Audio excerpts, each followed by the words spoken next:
अस्सलाम वालेकुम। अच्छा स्टूडेंट, लास्ट जो हमारा लेक्चर था उसके अंदर हमने ऑडिट को डिस्कस किया था। ठीक है, सेक्शन 177 जो है वो ऑडिट के बारे में बताता है। अच्छा, ये जो ऑडिट है ये हमने डिस्कस किया था कि ये बेसिकली टैक्स का जो डिपार्टमेंट है हमारा, ठीक है, एफपीआर, ये वो जो ऑडिट कर रहा होता है उसकी बात हो रही है। एक एक्सटर्नल ऑडिट होता है जो हम चार्टर्ड अकाउंटेंट्स करते हैं, जो कि रिक्वायरमेंट है कंपनीज एक्ट की। ठीक है, जो लीगल रिक्वायरमेंट है हर कंपनी ने ऑडिट करवाना होता है उसे।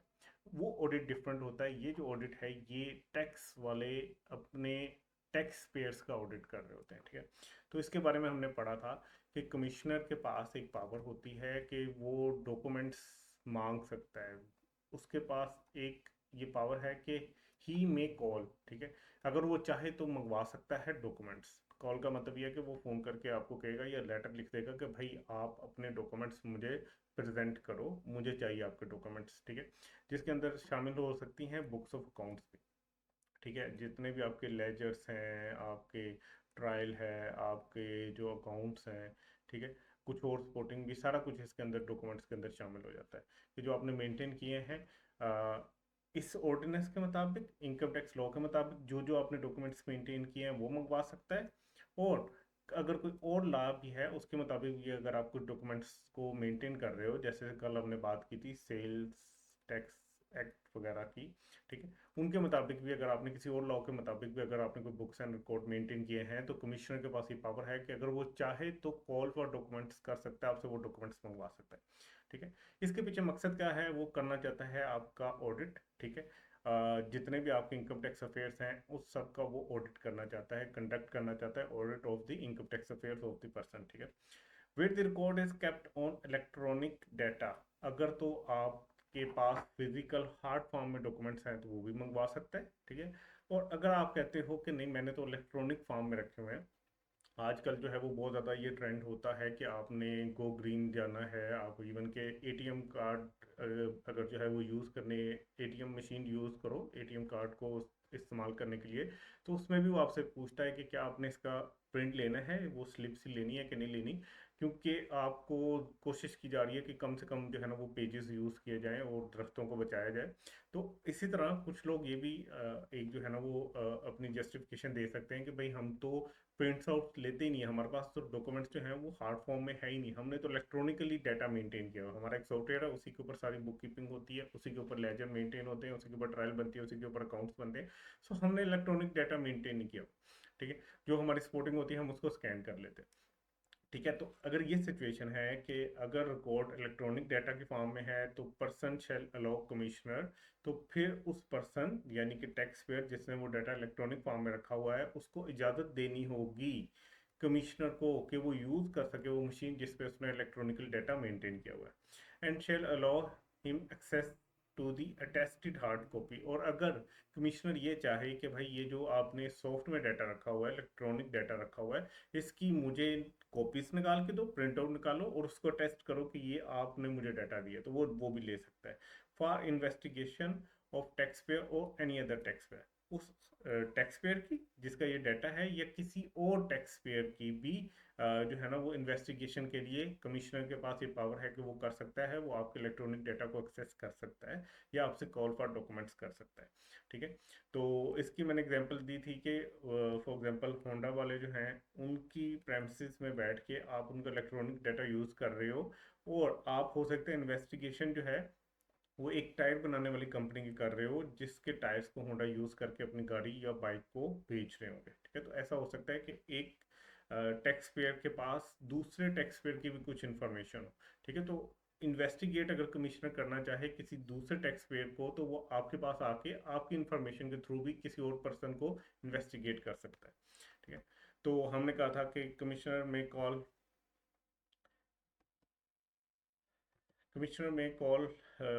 Commissioner shall not call for the record documents after expiry of 6 years from the end of the year at which it relate। हमने कहा था कि हमने रिकॉर्ड मेंटेन कितने साल के लिए करना है, 6 साल के लिए करना है, इसलिए ऑडिट भी 6 साल गुजरने के बाद आपका नहीं हो सकता क्योंकि आपको डाटा मेंटेन करने की रिक्वायरमेंट ही 6 साल की है।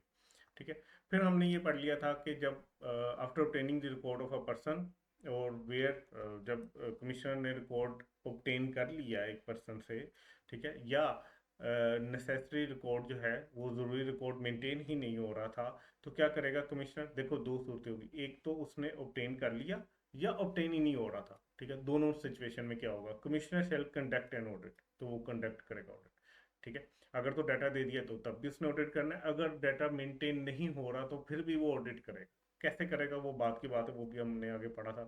The commissioner shall conduct an audit of the tax affairs including the examination of accounts, records, inquiry into the expenditure, assets and liabilities, इन सब का वो ऑडिट करेगा। The commissioner may conduct audit proceeding electronically through the video link or other prescribed facility। वो even के electronically बैठ के video call से भी आपके साथ इंक्वायरीज और ऑडिट वगैरह का काम कर सकता है, ठीक है। उसके बाद क्या होगा कि अभी हमने पीछे पढ़ा था कि अगर डाटा प्रोवाइड कर दिया गया तब भी वो ऑडिट करेगा, अगर मेंटेन नहीं हो रहा तब भी ऑडिट करेगा। तो स्पेसिफिक केसेस हैं जब डाटा ना हो, तो जो कमिश्नर है वो क्या करता है? वो सेक्टर की कुछ बेंचमार्क रेशियोज हैं उनकी बेस के ऊपर जो है ना वो ऑडिट करता है, ठीक है। Where a taxpayer has not furnish record और डॉक्यूमेंट्स और बुक्स ऑफ अकाउंट्स, उसने प्रोवाइड नहीं किए, या जो उसने प्रोवाइड किए वो इनकम्प्लीट रिकॉर्ड था, या वो एक्सप्लेनेशन नहीं दे सका अपने रिकॉर्ड के अंदर जो डिफेक्ट्स थे उनके ऊपर, ठीक है। तो फिर क्या होगा? फिर ये समझा जाएगा कि टैक्स पेयर ने करेक्टली डिक्लेयर नहीं किया, ठीक है। को टैक्सेबल जो इनकम है उसको करेक्टली डिक्लेयर नहीं किया टैक्स पेयर ने, और कमिश्नर क्या करेगा? वो डिटरमिन करेगा टैक्सेबल इनकम। अब वो खुद डिटरमिन करेगा, वो कहेगा भाई देखो तुम्हें मौका दिया गया था, तुम खुद से सेल्फ असेसमेंट कर सकते थे, अपनी टैक्सेबल इनकम खुद डिटरमिन कर सकते थे, उसको खुद डिक्लेयर करके उसके ऊपर टैक्स लेबिलिटी निकाल कर तुम टैक्स पे कर सकते थे। बट हुआ क्या कि हमने तुम्हारा ऑडिट किया, ऑडिट के लिए हमें कुछ इन्फॉर्मेशन चाहिए थी, इन्फॉर्मेशन तुम नहीं दे सके, या उसकी एक्सप्लेनेशन नहीं दे सके, या इनकम्प्लीट इन्फॉर्मेशन दे दी है। अब मसला क्या हो रहा है कि अब तुम्हारी जो टैक्सेबल इनकम जो है वो ये समझी जाएगी जो तुमने डिटरमिन की थी वो करेक्टली डिटरमिन नहीं हुई। अब कमिश्नर खुद से टैक्सेबल इनकम डिटरमिन करेगा, किन बेसिस के ऊपर?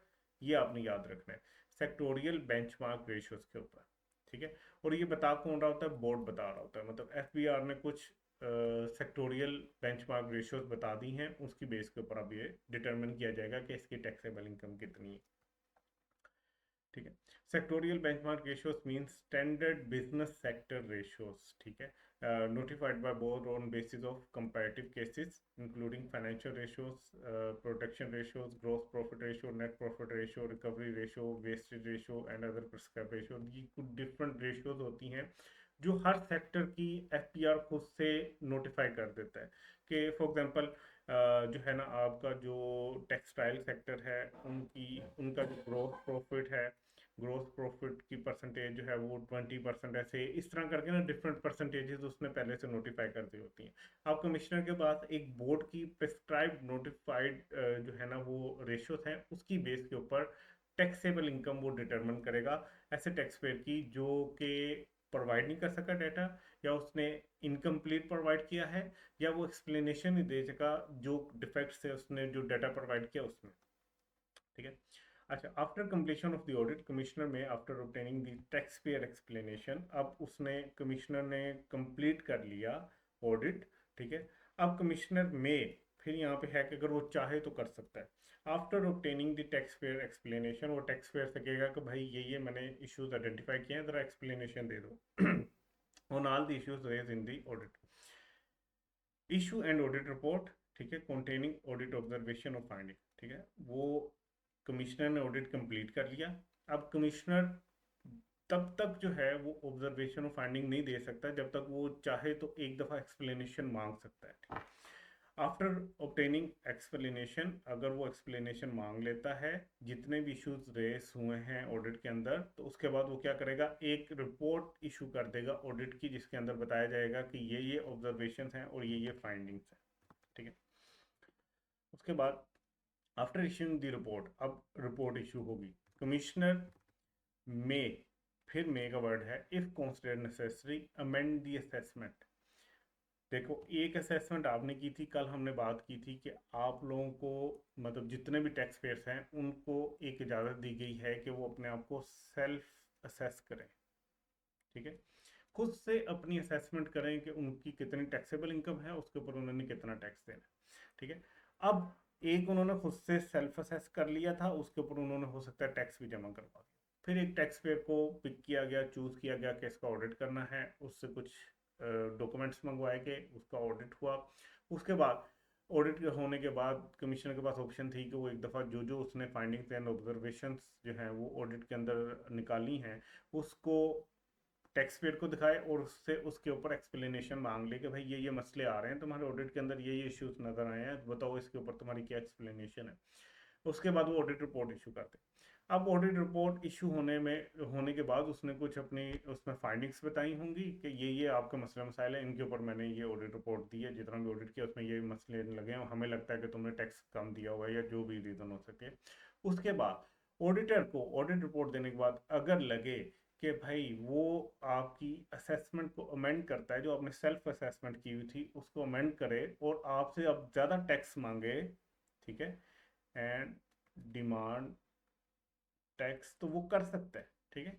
सो वो आपकी असेसमेंट को भी अमेंड कर सकता है कि आपने असेस किया था कि आपने 3,000 का टैक्स देना था, लेकिन मैंने ऑडिट किया है उसके अंदर मैंने सारा कुछ देखा है, वो सेक्टोरियल बेंचमार्क रेशियोज के ऊपर भी हो सकता है और एक्चुअल रेशियोज के ऊपर, एक्चुअल डाटा के ऊपर भी हो सकता है। कहता है मेरे मुताबिक तो 5,000 बनता है। तो अब कमिश्नर रिपोर्ट इशू करने के बाद अगर ज़रूरी समझे तो वो अमेंड कर सकता है आपके असेसमेंट और आपसे मजीद टैक्स भी मांग सकता है, ठीक है। ये लिखा नहीं है कि वो डिमांड कर सकता है टैक्स, लेकिन वो मांग सकता है, वो आपकी असेसमेंट को अमेंड भी कर सकता है। After providing an opportunity of being heard to the taxpayer, लेकिन ये आपकी असेसमेंट को अमेंड करने से पहले वो आपको एक अपॉर्चुनिटी देगा, एक मौका देगा कि वो आपकी बात सुन ले, ठीक है। बीइंग हेड का अपॉर्चुनिटी और बीइंग हेड का मतलब ये है कि आपको एक मौका दिया जाएगा कि आप अपनी बात हमें सुना सको, टैक्स पेयर कमिश्नर को अपनी बात सुना सके, उसके बाद वो आपकी अमेंडमेंट कर सकता है असेसमेंट के अंदर। 6 subsection 6 of 177 shall not apply to a person whose income tax affairs has been audited in any of the preceding 4 year। अगर पिछले 4 साल में आपका ऑडिट हो चुका है तो फिर आपका मजीद ऑडिट नहीं होगा। however commissioner may select the person for the audit with the board approval, और अगर कमिश्नर ये करना चाह रहा है तो उसको बोर्ड का अप्रूवल लेना पड़ेगा। The board may appoint a firm chartered accountant, course or management accountant to conduct an audit of the income tax affairs of a person selected for the audit by the commissioner or board, ठीक है। Board appoint कर सकता है, कौन कर सकता है? Board appoint कर सकता है फर्म ऑफ सीए या कॉस्ट एंड मैनेजमेंट अकाउंटेंट्स की किसी फर्म को अपॉइंट कर सकता है। किस मकसद के लिए? कि अगर किसी पर्सन के इनकम टैक्स अफेयर्स का ऑडिट करना है, किसने? कमिश्नर ने या बोर्ड ने, ठीक है। देखो बोर्ड भी किसी बंदे को सिलेक्ट कर सकता है, ठीक है। बोर्ड हायर अथॉरिटी है, कमिश्नर उसका ही एक आप कह लो कि लोअर पार्ट है, ठीक है। जैसे आपने क्रिकेट बोर्ड सुनी होगी, ठीक है। क्रिकेट बोर्ड होता है वो हायर लेवल पे होता है, ठीक है। उसके अंदर जो बाकी ऑफिशियल्स हैं वो उससे नीचे लोअर लेवल के ऊपर है। तो इसी तरह बोर्ड हायर अथॉरिटी रखता है, उसके नीचे कमिश्नर होता है। कमिश्नर भी किसी को ऑडिट के लिए सिलेक्ट कर सकता है, बोर्ड इटसेल्फ भी सिलेक्ट कर सकता है, ठीक है। बोर्ड में एक से ज़्यादा लोग बैठे होते हैं, वो मिलके भी किसी को भी ऑडिट के लिए सिलेक्ट कर सकते हैं। अब उन्होंने ऑडिट के लिए सिलेक्ट कर दिया, खाली कमिश्नर ने कर लिया या बोर्ड ने सिलेक्ट कर लिया, तो ये हो सकता है कि चार्टर्ड अकाउंटेंट फर्म या कॉस्ट एंड मैनेजमेंट अकाउंटेंट्स को हायर किया जाए कि आप ऑडिट करो, आप स्पेशलाइज हो इस काम करना, ठीक है। लेकिन अपॉइंटमेंट की पावर किसके पास है? बोर्ड के पास है, कमिश्नर खुद से अपॉइंट नहीं कर सकता। The scope of audit shall be determined by the board as on case to case basis. जितना उसको लगता है कि इस लेवल का जितना कॉम्प्लिकेटेड केस होगा उतना जो है ना ऑडिट का स्कोप बढ़ा दिया जाएगा बोर्ड की तरफ से, और अगर कम कम्प्लेक्स केस है तो बोर्ड हो सकता है कम स्कोप रखे ऑडिट का। तो स्कोप कौन डिटरमिन करेगा, किस हद तक ऑडिट करना है, ये कौन डिटरमिन करेगा? बोर्ड करेगा, और ये केस टू केस बेसिस के ऊपर जो है ना वो वेरी करता है। Any person employed at above may be authorized by the commissioner to give notice to obtain information and enter into premises, ठीक है। जो भी फर्म एम्प्लॉयड होगी, मतलब एनी पर्सन का मतलब ये है कि फर्म जिसको भी अपॉइंट कर लिया गया ऑडिट के लिए, तो उसको जो है वो अथराइज किया जा सकता है कमिश्नर की तरफ से कि वो नंबर 1 नोटिस भी दे सकता है, ठीक है, कमिश्नर के बिहाफ पे। वो ऑब्टेन कर सकता है इंफॉर्मेशन, वो इंफॉर्मेशन भी मांग सकता है, और वो इंटर हो सकता है आपके जो टैक्स पर जिसका ऑडिट हो रहा है उसके ऑफिस में, ठीक ये उसकी जो चार दीवारी है उसके अंदर वो दाखिल भी हो सकता है। तो ये 3 पावर्स उसको मिल जाती हैं। अगर कोई बंदा एम्प्लॉय कर लिया गया ऑडिट के लिए तो कमिश्नर उसको अथराइज कर सकता है कि ठीक है वो क्या करे, नोटिस भी दे सकता है, मतलब आप टैक्स पेयर को नोटिस दोगे ये चीज़ प्रोवाइड कर दो, उससे इंफॉर्मेशन भी ले सकता है और उसकी प्रेमिसेस में दाखिल भी हो सकता है।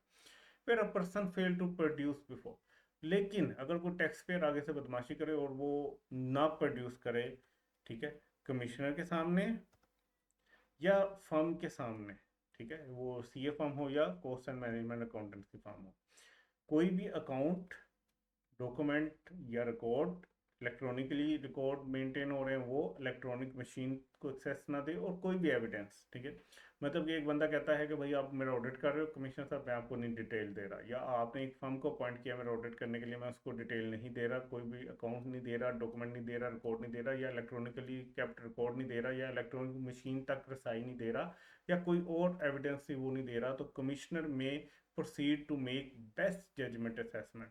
तो कमिश्नर फिर क्या करेगा, इस सूरत में कमिश्नर को डाटा तो नहीं मिल रहा, या उसने जो फर्म अपॉइंट किया उसको डाटा तो नहीं मिल रहा, तो कमिश्नर क्या करेगा, वो खुद से बेस्ट जजमेंट करेगा, जजमेंट असेसमेंट करेगा। एक असेसमेंट सेल्फ असेसमेंट उस टैक्स पेयर ने खुद की होगी, अब क्या होगा, उसका कोई लीगल इफेक्ट नहीं रहेगा जो उसने खुद से की हुई है, ठीक है। अब क्या होगा, अब कमिश्नर खुद से एक अंदाजे के ऊपर अपनी जजमेंट के ऊपर असेसमेंट करेगा, क्योंकि उसको डाटा नहीं दिया गया टैक्स पेयर की तरफ से, ठीक है। अब हम आ जाते हैं स्पेशल ऑडिट पैनल पे। स्पेशल ऑडिट पैनल क्या होता है, अच्छा, the board may appoint as many special audit panels as may necessary, जितना उसको बोर्ड को जरूरी लगेगा वो उतने ऑडिट पैनल्स को अपॉइंट कर सकता है, लेकिन वो कंप्राइज होंगे 2 और मोर मेंबर्स ऑफ द फॉलोइंग। अच्छा, देखो फॉर एग्जांपल बोर्ड जो है, एफपीआर का बोर्ड जो है, इसके पास एक पावर है कि वो अपॉइंट कर सकता है स्पेशल ऑडिट पैनल्स को, ठीक है। अब ये पैनल्स में कम से कम 2 लोग होने जरूरी, वो लोग कौन है अभी वो हम पढ़ेंगे, किन में से 2 लोगों का कम से कम होना जरूरी है, ठीक है, और ज़्यादा जितने मर्जी वो कर लें, ठीक है, कम से कम 2 लोगों का होना जरूरी है, एक बंदा पैनल नहीं बना सके। और बोर्ड एक से ज़्यादा पैनल भी बना सकते हैं, मतलब एक पैनल ये बनाया जिसमें 2 लोग हैं, एक पैनल और बनाया, एक पैनल और बनाया, और जितने वो बनाना चाहे। अब ये दो कौन से लोग होंगे, कम से कम 2 या इससे ज़्यादा लोग कौन से हो सकते हैं, the board may appoint as many special audit panels as necessary comprising 2 or more members from the following, इन नीचे जो भी मेंबर्स आ रहे हैं इनमें से कम 2 या उससे ज़्यादा लोग एक पैनल का पार्ट होंगे। एंड ऑफिसर और ऑफिसर्स ऑफ इनलैंड रेवेन्यू, ठीक है, इनलैंड रेवेन्यू का मतलब क्या है कि इनकम टैक्स के जितने भी ऑफिसर्स हैं, एक ऑफिसर को भी उसमें अपॉइंट किया जा सकता है, या ऑफिसर्स को मतलब एक से ज़्यादा ऑफिसर को इस पैनल के अंदर आप जो है वो रख सकते हो, अपॉइंट कर सकते हो, इस मतलब जो आपने पैनल अपॉइंट किया है स्पेशल ऑडिट पैनल, ठीक है, ये खास ऑडिट करने के लिए पैनल बनाए जाते हैं। ये बोर्ड एक से ज़्यादा मल्टीपल पैनल्स भी बना सकता है, लेकिन हर पैनल के अंदर 2 या 2 से ज़्यादा लोग होंगे। तो आपके इनलैंड रेवेन्यू का अपना कोई एक ऑफिसर या एक से ज़्यादा ऑफिसर, उसमें से कोई चूज़ कर लो।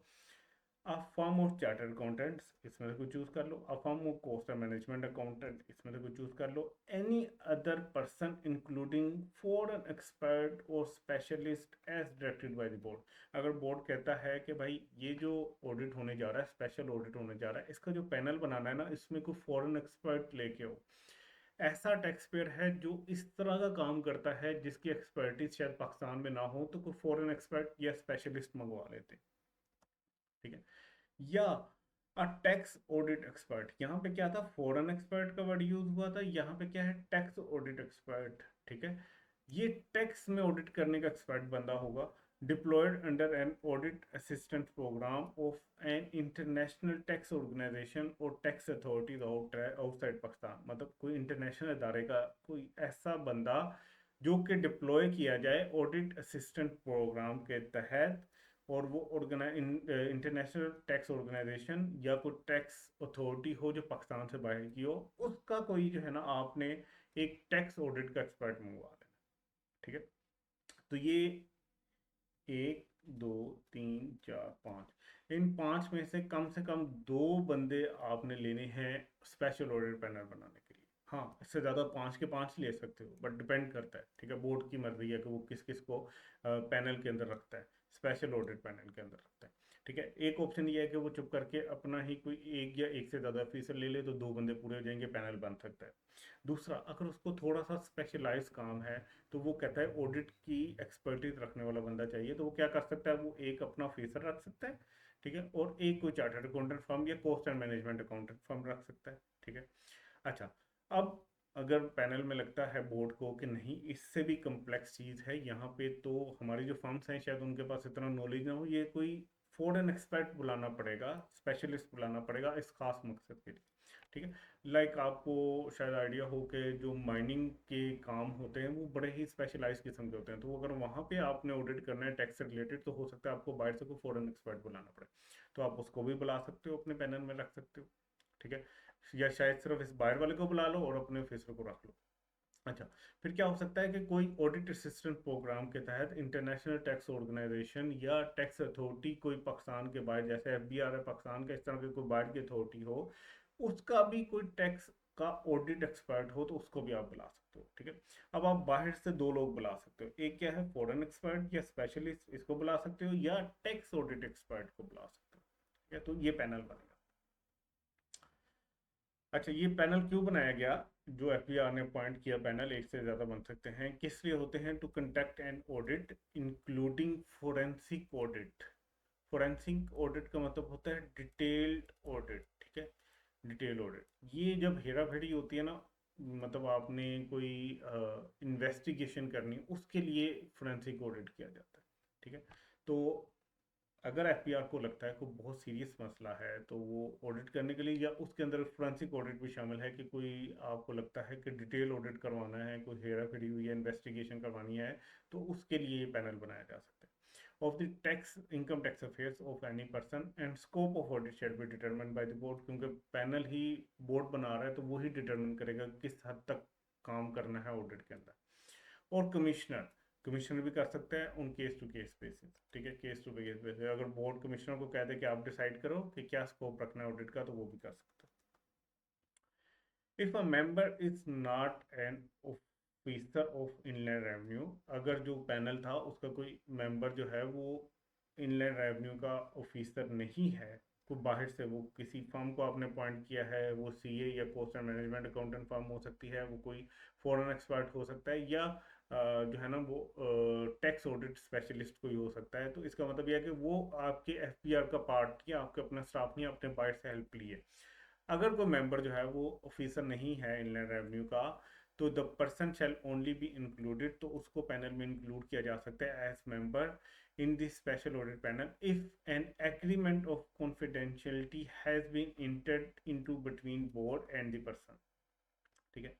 ये एफबीआर है, ठीक है, और ये आप एफबीआर जो है ना वो इस बंदे का ऑडिट करवाना चाहता है, स्पेशल ऑडिट करवाना चाहता है। एफबीआर को लगता है कि मुझे एक पैनल बनाना पड़ेगा, स्पेशल ऑडिट पैनल, ठीक है, इसमें मुझे एक से दो या उससे ज़्यादा लोग रखने पड़ेंगे, तो एक उसने अपना ऑफिसर रख लिया जो कि इसका अपना ही पार्ट था, एक उसने बाहर की कोई फर्म का ऑफिसर बुला लिया, जिसको हमने कह लेंगे जो है टैक्स ऑडिट एक्सपर्ट कह लिया, टैक्स का ऑडिट करने का माहिर है ये बंदा, ठीक है, ये, और ये बाहर किसी बोर्ड से रिलेट कर रहा है, किसी और कंट्री के बोर्ड से आया या किसी और इंस्टीट्यूट से आया, ये वो बंदा है।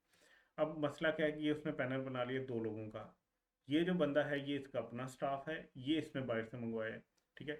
अब बोर्ड क्या करेगा, बोर्ड एक एग्रीमेंट करेगा इस बंदे के साथ, ठीक है, अगर ये बंदा क्या है, कोई फर्म है, तो फर्म के साथ कर लेगा, अगर ये कोई बाहर का फॉरेन एक्सपर्ट है तो उससे कर लेगा, अगर कोई जो है ना वो टैक्स ऑडिट एक्सपर्ट है तो इंटरनेशनल टैक्स ऑर्गेनाइजेशन से मंगवाया है तो उसके साथ करेगा, या टैक्स अथॉरिटी अगर कोई बाहर किया उसके साथ करेगा।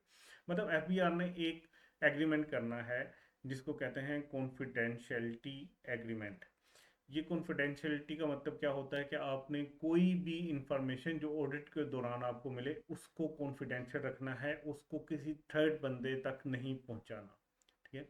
बीइंग चार्टर्ड अकाउंटेंट हम भी जब ऑडिट करते हैं तो हम भी एक जो है ना वो कोड ऑफ एथिक्स के अंदर बाउंड होते हैं। हमारे ऊपर भी ICAP की रिक्वायरमेंट है कि आपने कॉन्फिडेंशियलिटी को मेंटेन करना है। आपने कोई भी ऐसी डिटेल जो आपको ऑडिट करते हुए मिली है, कोई भी ऐसी इंफॉर्मेशन जो ऑडिट करते हुए आपको मिली है, वो आप कहीं पे भी बाहर डिस्क्लोज नहीं करोगे, आप उसको कॉन्फिडेंशियल रखोगे। सेम FBR ये कह रहा है कि जो आप ऑडिट करते हुए आपके पास इंफॉर्मेशन आई है वो आपने बाहर कहीं डिस्क्लोज नहीं करनी। सो एक एग्रीमेंट करो हमारे साथ, ठीक है। अपना स्टाफ तो जो है उसका अपना जो ऑफिसर्स होंगे उनसे तो जब उसने हायर किया होगा तब भी वो करवा लिया होगा कि भाई आपने सारी इंफॉर्मेशन कॉन्फिडेंशियल रखनी है। लेकिन जो बाहर का कोई बंदा आ रहा है, कोई फर्म आ रही है, तो FBR फर्म के साथ कर लेगा, ठीक है। कोई फॉरेन एक्सपर्ट आ रहा है तो FBR उस बंदे के पास साथ कर लेगा। अगर वो कोई इंटरनेशनल टैक्स ऑर्गेनाइजेशन से बंदा आ रहा है या टैक्स बाहर की टैक्स अथॉरिटी से आ रहा है, जिसको हमने टैक्स ऑडिट एक्सपर्ट कहा था, उसके साथ अगर कर रहा है तो फिर उस इंटरनेशनल टैक्स ऑर्गेनाइजेशन या टैक्स अथॉरिटी के साथ एग्रीमेंट कर लेगा,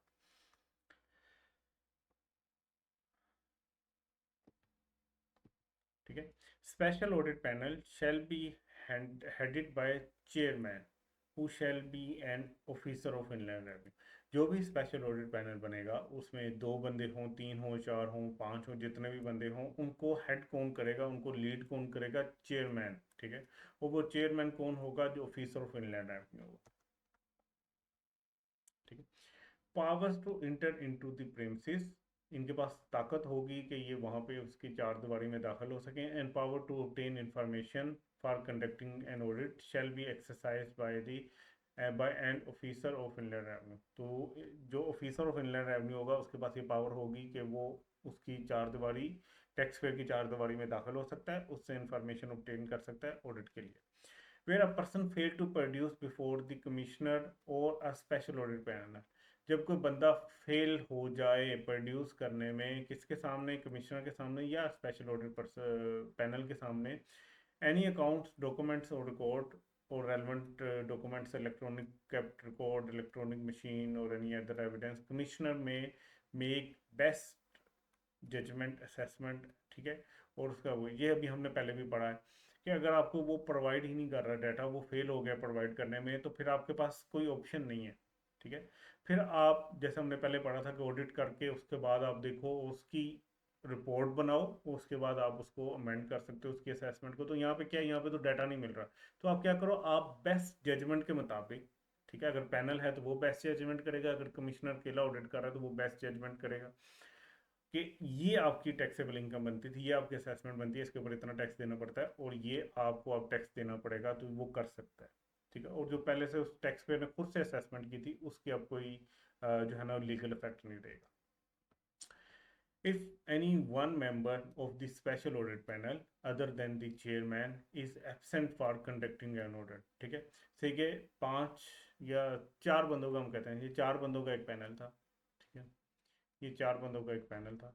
ये FBR का अपना स्टाफ है, ये फर्म का एक बंदा है, ये फॉरेन एक्सपर्ट है, ठीक है। और ये भी से के FBR का स्टाफ है, ठीक है। अगर इस बंदे में ये जो स्टाफ होगा, ये स्टाफ ने ही चेयरपर्सन बनना है ना, चेयरमैन बनना है, तो ये तो चेयरमैन है। इसको छोड़ के अगर इन तीनों में से जो चेयरमैन नहीं है, अगर वो अपसेंट हो जाते हैं, किसी दिन छुट्टी कर लेता है, ये वाला बंदा बीमार हो गया, छुट्टी कर ली, ये बाहर से बंदा आया था, ये कुछ दिनों के लिए वापस बाहर चला गया, तो अगर ये अपसेंट हो जाता है ऑडिट के दौरान, the proceeding of the audit में कंटिन्यू, तो ऑडिट चलता रहेगा, ऑडिट को कोई इसका नहीं है फिक्र कि भाई एक बंदा चला गया। And the audit shall not be invalid, और इसको इनवैलिड नहीं समझा जाएगा, ठीक है, मतलब वैलिड समझा जाएगा। सिंपल अल्फाज में audit shall be valid. Functions performed by an officer of Inland Revenue shall be considered as having been performed by special audit panel, ठीक है।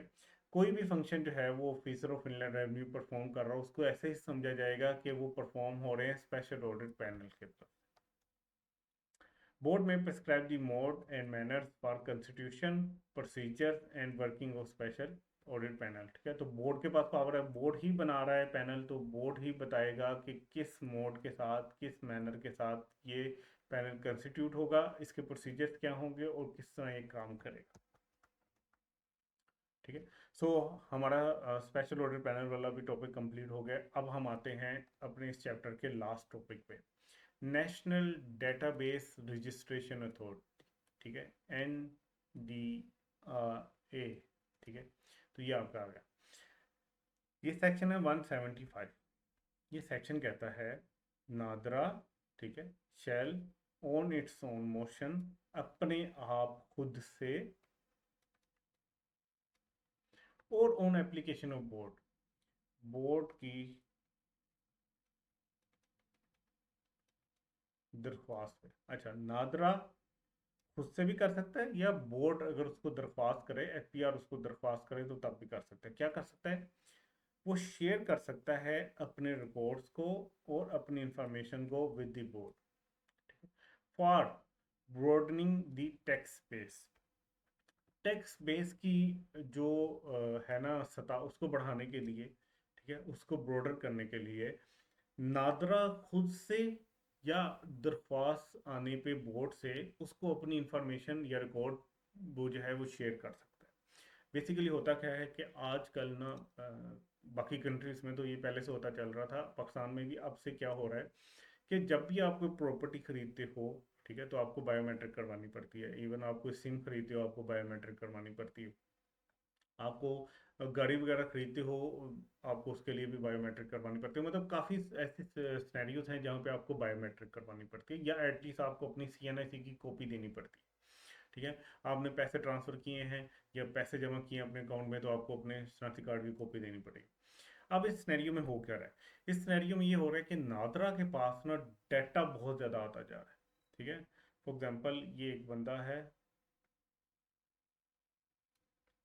जमाल, ठीक है। अब ये जमाल खुद से कोई टैक्स नहीं दे रहा, ठीक है। इसने एफपीआर में कोई रिटर्न नहीं जमा करवाई। जमाल एफपीआर में करवा भी रहा है तो नील के रिटर्न जमा करवा रहा है, बिल्कुल वहां पे पैसे नहीं दिखा रहा, ठीक है। तो अब जमाल क्या कर रहा है? जमाल जब पैसे नहीं दिखा रहा एफपीआर को, तो जमाल बेसिकली टैक्स नहीं दे रहा, टैक्स से बाहर निकल रहा है, ठीक है। लेकिन जमाल धड़ाधड़ जो है वो ज़मीनें खरीद रहा है, ठीक है, प्रॉपर्टीज का कारोबार कर रहा है, प्रॉपर्टीज का कारोबार कर रहा है। इसका मतलब यह है कि जब भी ये ज़मीन खरीदता है, ये बायोमेट्रिक वेरिफिकेशन करता है, नादरा के पास वो रिकॉर्ड पहुंचता जा रहा है। अब नादरा देखता है कि यार ये बंदा ना खुद से, नादरा को खुद से एक आइडिया होता है कि ये बंदा बहुत ज़्यादा प्रॉपर्टी खरीद बेच रहा है, इसका मतलब ये कि बहुत ज़्यादा इनकम भी कमा रहा होगा। बट अब जो सिस्टम है ना वो लिंक हुआ है, नादरा का एफपीआर के साथ, सारों के साथ सिस्टम लिंक है। नादरा ने देखा कि इसका जो टैक्स की रिटर्न है ना वो तो बड़ी ही नील की वैल्यू के आ रही है, ये उसमें शो ही नहीं करता कि मैं कोई इनकम कमा रहा हूँ, लेकिन इसके पास पैसा बहुत ज़्यादा है, ये ज़मीनें खरीद रहा है। तो नादरा खुद से इस चीज़ को देखते हुए क्या कर सकता है, ये इंफॉर्मेशन या अपना रिकॉर्ड शेयर कर सकता है एफपीआर के साथ। या हो सकता है एफपीआर के कि यार ये बंदा जो जमाल है पिछले 5 साल से कह रहा है कि मैं कुछ कमा ही नहीं रहा, लेकिन इसके बैंक में अच्छे खासे पैसे हैं, इसकी प्रॉपर्टीज भी बढ़ रही हैं, तो नादरा से वो भी रिकॉर्ड मंगवा सकते हैं। तो नादरा खुद से या दरख्वास्त पे बोर्ड की उसको प्रोवाइड कर सकता है रिकॉर्ड और इन्फॉर्मेशन, ठीक है, ताकि जो टैक्स बेस है जिनसे टैक्स लिया जा रहा है उनके वॉल्यूम को बढ़ाया जा सके। नादरा में आइडेंटिफाई, नादरा हो सकता है आइडेंटिफाई करे for a person whether a tax payer और नॉट, जो कि टैक्स देता है या टैक्स नहीं देता, उसको आइडेंटिफाई कर सकता है, उसकी इनकम को, उसकी रिसीट्स को, उसके एसेट्स को, उसकी प्रॉपर्टीज को, उसकी लाइबिलिटीज को, उसके एक्सपेंडिचर्स को, उसके ट्रांजैक्शन को डेट हैव एस्केप्ड असेसमेंट, जो उसने अपनी असेसमेंट में नहीं शो किए, बीन अंडर असेस, या उसने असेसमेंट में कम दिखाए हैं, been assessed at low rate, या उसके ऊपर रेट उसने कम लगाया है, been subject to excessive relief और रिफंड, उसने एक्सेसिव रिफंड ले लिया है, बीन मिस डिक्लेयर्ड और misclassified under the particular head of income, ठीक है। अब क्या है, ज़रा इसको आपने समझना है।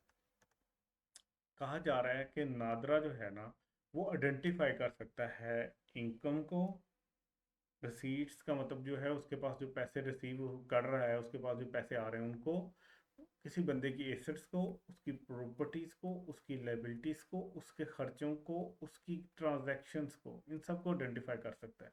नादरा आइडेंटिफाई कर सकता है किसी भी इनकम को, किसी भी रिसीट्स को, किसी भी एसेट्स को, किसी भी प्रॉपर्टी को, किसी भी लाइबिलिटी को, किसी भी एक्सपेंडिचर को, किसी भी ट्रांजैक्शन को, जो कि उस बंदे ने असेसमेंट में डिक्लेयर नहीं किए, एस्केप किया हुआ था। एक बंदा जो है वो अपनी 10 मिलियन की जो है ना वो बाहर से इनकम कमा रहा था, लेकिन उसने वो बताया ही नहीं असेसमेंट में, ठीक है। तो इसका मतलब क्या है, escapes investment. Been under assess, उसने 10 मिलियन बाहर से कमाया था लेकिन उसने 5 मिलियन दिखा दिया अपनी असेसमेंट के अंदर, अपने रिटर्न के अंदर, तो अंडर असेस कर दिया उसने। Been assess at low rate, अच्छा उसने दिखाया 10 मिलियन ही, लेकिन इसके ऊपर जो रेट लगाया वो 15% लगना था, लेकिन उसने कौन सा लगा दिया, 5% लगा दिया, तो उसने कम रेट लगा दिया उस बंदे ने। या उसने क्या किया, उसने रिफंड ज्यादा ले लिया, या एक्सेसिव रिलीफ, मतलब कि क्रेडिट जो मिलता है उसको, डिस्काउंट जो मिल रहा था वो उसने ज्यादा ले लिया, जितने का वो हकदार था उससे ज्यादा का ले लिया। हैव बीन मिस डिक्लेयर्ड और miss classify head of income, उसने इनकम फ्रॉम प्रॉपर्टी में दिखाना था, ठीक है, उसने दिखा दिया इनकम फ्रॉम अदर सोर्स में। ठीक है, उससे फायदा क्या होगा, इनकम फ्रॉम प्रॉपर्टी में आपको पता है ना स्पेसिफिक कुछ डिडक्शंस है। इनकम फ्रॉम अदर सोर्स में आप काफी ज्यादा डिडक्शन कर सकते हो, जो आपको लगता है कि इसको कमाने के लिए आपके खर्चे होंगे वो आप उसमें से लेस कर सकते हो। तो इनमें से कोई भी काम अगर उसने किया, ठीक है, तो फिर जो नादरा है वो कर सकता है, वो बता सकता है एफपीआर को। The board may use information communicated to it by NADRA, जो भी इंफॉर्मेशन नादरा ने बोर्ड को दी है, and forward such information to an income tax authority having jurisdiction. Board के पास आई, एफबीआर के पास आ गई नादरा की इंफॉर्मेशन। अब बोर्ड देखेगा कि इस बंदे को कौन सा कमिश्नर जो है वो, इस जिस एरिया में ये रहता है उसको कौन सा कमिश्नर देख रहा है। ठीक है, फॉर एग्जाम्पल लाहौर में ये बंदा रहता है, तो लाहौर में कौन सा कमिश्नर है जो इसके एरिया को देख रहा है, जिसकी जुरिडिक्शन है इसके एरिया पे। बोर्ड उस बंदे को फिर वो इन्फॉर्मेशन दे देगा कि भाई कमिश्नर ये तुम्हारे एरिया में एक बंदा है, इसकी कुछ इन्फॉर्मेशन में नादरा से आई है, इसको देख लो। नादरा में compute indicative income and tax levity. अच्छा अभी ये नादरा कर नहीं रहा लेकिन फ्यूचर में ये करेगा। नादरा को ये भी कहा गया कि तुमने खुद से कैलकुलेट भी करना है। ठीक है, तुमने एक तो इन्फॉर्मेशन दे दी बोर्ड को कि ये बंदा जो है, ये इसका लग रहा है कि इसने कम टैक्स दिया हुआ है, ठीक है, या इसने छुपाया हुआ है अपनी इनकम को, या इसने रेट उसके ऊपर कम लगाया है, या इसने डिस्काउंट या टैक्स क्रेडिट ज़्यादा ले लिए। ठीक है, जो भी रीज़न है वो एक तो तुमने हमें बता दिया नादरा ने। अब एफबीआर कह रहा है कि भाई इसके ऊपर टैक्स लायबिलिटी भी कैलकुलेट करो, इसकी इनकम जो है इंडिकेटिव इनकम जो इसमें छुपाई वगैरह होगी वो कैलकुलेट करो, कंप्यूट करो, और उसके ऊपर टैक्स कितना इस बंदे को देना चाहिए वो भी कैलकुलेट करो। Of any one using the artificial intelligence, ठीक है, किसी भी बंदे की नादरा क्या कर सकता है, वो कंप्यूट कर सकता है indicative income and tax liability. ये याद रखना है, नादरा में, नादरा कर सकता है, क्या कर सकता है, कंप्यूट कर सकता है indicative income and tax liability of anyone, किसी की भी कर सकता है। उसकी इनकम भी बता सकता है कि ये इसकी इनकम होनी चाहिए और ये इसकी टैक्स लायबिलिटी होनी चाहिए। ये बताएगा कैसे, यूजिंग आर्टिफिशियल इंटेलिजेंस, एआई का इस्तेमाल करके नादरा उसकी टैक्स लायबिलिटी और उसकी इनकम कैलकुलेट करवा सकता है। मैथमेटिकल और स्टैटिस्टिकल मॉडलिंग, ये भी कुछ जो है ना वो मेथड्स होते हैं जिनके साथ आप जो है ना कैलकुलेट करवा सकते हो, आपने याद कर लेना है। और एनी अदर मॉडर्न डिवाइस और कैलकुलेशन मेथड, सो ये डिफरेंट चीज़ें हैं, artificial intelligence, mathematical and statistical modelling, और क्या है, मॉडर्न डिवाइस और कैलकुलेशन मेथड, जो है ना ये 4-5 तरीके हैं जिनके साथ वो कैलकुलेट कर सकता है इंडिकेटिव इनकम और टैक्स लायबिलिटी। कौन, NADRA. The indicative income and tax liability computed by the NADRA, जो नादरा ने कंप्यूट कर ली ये ऊपर वाले 5 मेथड्स में से किसी से भी किसी को भी यूज करते हुए, shall be notified by the board to the relevant person. अब जो कंप्यूट कर ली है वो बोर्ड बता देगा रेलेवेंट पर्सन को कि भाई नादरा ने तुम्हारी इतनी इनकम कंप्यूट की और इतनी टैक्स लायबिलिटी है। नादरा खुद डायरेक्टली नहीं बताएगा, बोर्ड बताएगा। The person shall have the option to pay the determined amount on such terms, condition, installment discounts, ठीक है, deprives relating to the penalty and default surcharge, जो भी उसके ऊपर टर्म्स एंड कंडीशन है उसके हिसाब से उसके पास एक ऑप्शन तो ये है कि वो पे कर दे। ठीक है, the time limit will be prescribe bye the board, board बता देगा कि अगले 15 दिनों के अंदर तुमने ये पे करना है, तो ये टर्म्स एंड कंडीशन है, इसके ऊपर हो सकता है इसको पेनल्टी भी देनी पड़े, डिफ़ॉल्ट सरचार्ज भी देना पड़े।